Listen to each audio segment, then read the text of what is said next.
வணக்கம். முனைவர் பா. மணிகண்டன், மொழித்துறை உதவி பேராசிரியர், டாக்டர் எஸ்.என்.எஸ். ராஜலட்சுமி கலை மற்றும் அறிவியல் கல்லூரி, கோவை.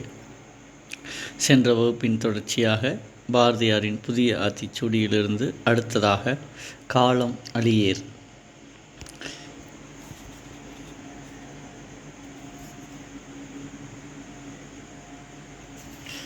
கவலைப்படாதீர்கள், எல்லோரும் ஆணவத்திற்கும் காலம் பதில் சொல்லிவிடும். காலமே எல்லாவற்றிற்கும் மருந்து என்பது நமது நம்பிக்கைகளில் ஒன்றாகும்.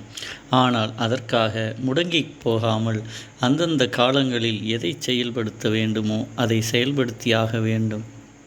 இறந்து போனவர்களை தமிழில் காலமானார் என்று சொல்லுவார்கள். ஆம், அவர்கள் காலத்தோடு கலந்து போயிருக்கிறார்கள். வாழும்போது ஒவ்வொரு நிமிடமும் உணர்ந்து ரசனையோடு வாழ்ந்திருக்கிறார்கள். பாரதியும் அதைத்தான் விரும்பியிருக்கிறான். கணந்தோறும் வியப்பு என்றே வியந்திருக்கிறான்.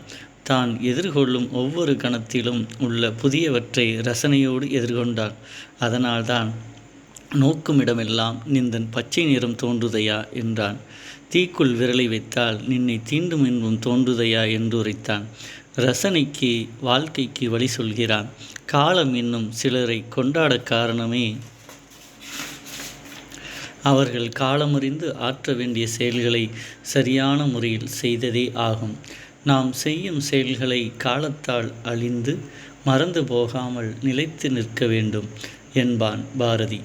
காலங்களை மீறி அவன் கண்ட கனவுகள் ஒவ்வொன்றாக நிறைவேறி வருகிறது என்பதே அவனுடைய தீர்க்க தரிசனத்திற்கு சான்றாகும். கடந்த காலத்தை தூக்கிச் சுமந்து கொண்டிருப்பவர்களையும் எந்த உறுதியும் இல்லாத எதிர்காலம் பற்றி சிந்தனை எதிர்நோக்கி இருப்பவர்களையும் காலம் மறந்துவிடும். நிகழ்காலத்தில் வாழ்க்கையை கொண்டாடி மகிழ்ந்து செயலாற்றுபவர்களையே காலத்தை தாண்டி இந்த உலகம் ஞாபகம் வைத்து கொள்ளும். காலத்தால் அழிக்க இயலாத செயல்களை செய்யுங்கள். நிகழ்காலங்களில் காலத்தை கொண்டாடுங்கள். காலம் உங்களை கொண்டாடும். பருவத்தே பயிர் செய் என்பது நம்முடைய மூதாதையரின் முதுமொழியாகும்.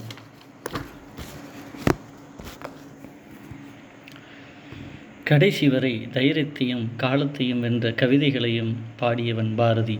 தேச விடுதலில் அத்தனை நம்பிக்கை அவனுக்கு இருந்தது.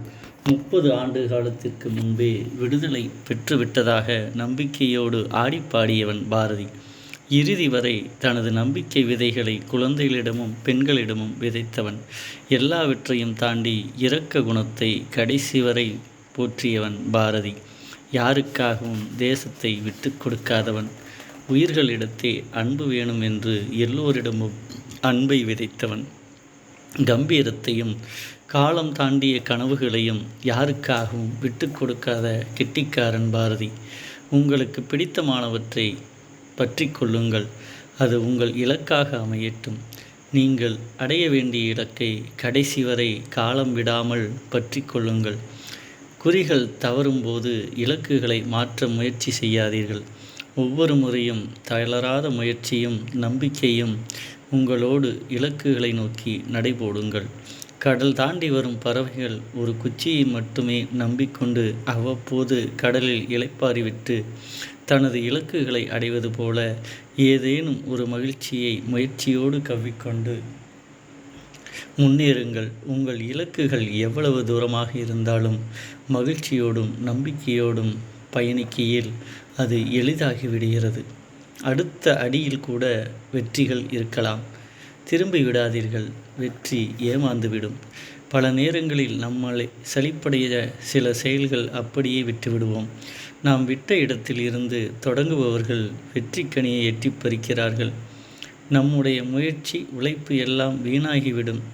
நம்முடைய இலக்குகளை அடையும் வரை ஓயாது காலம் பார்க்காமல் உழைக்க வேண்டும். இடையில் வரும் சிறு சிறு தடங்கல்களால் சலனப்பட்டு விடக்கூடாது. கடைசி வரை சுதந்திரமும் சமத்துவமே பாரதியின் லட்சியமாக இருந்தது. அந்த இலக்கை நோக்கியே அவனுடைய ஒவ்வொரு செயலும் இருந்தது என்பதை நாம் மறந்துவிடக்கூடாது. மழைக்காலத்தில் மேகம் தாண்டி பறக்கும் கழுகு போல தடைகளை தாண்டி நம்முடைய இலக்குகளை நோக்கி பறப்போம். காலம் பதில் சொல்லும். நம் செய்யும் செயல்களையும் சிந்தனைகளையும் காலத்திற்கு ஏற்ற வகையில் மாற்றிக்கொள்வதே நமது நலமாகும். எந்த சூழலாக இருந்தாலும் அதில் நம்முடைய நேர்மையும் சுயத்தையும் விட்டு கொடுக்காமல் நடந்திட முயல வேண்டும். காலம் தாண்டி சிந்திப்பவர்களையே படைப்பாளர்கள் என்கிறோம். பாரதி காலம் தாண்டி சிந்தனை செய்தவன் என்பதற்கு அவனுடைய கவிதைகளையே சாட்சியாக கூறலாம். இந்த மண்ணை விட்டு பிரிந்தாலும் நம்முடைய சிந்தனைகளும் செயல்களும் சாதனைகளும் மண் உள்ளவரை காலம் போற்று நிலைத்து நிற்கும். மண்ணும் பயனுற வேண்டும். அதனால் நாம் காலம் அழிய விடக்கூடாது. நன்றி.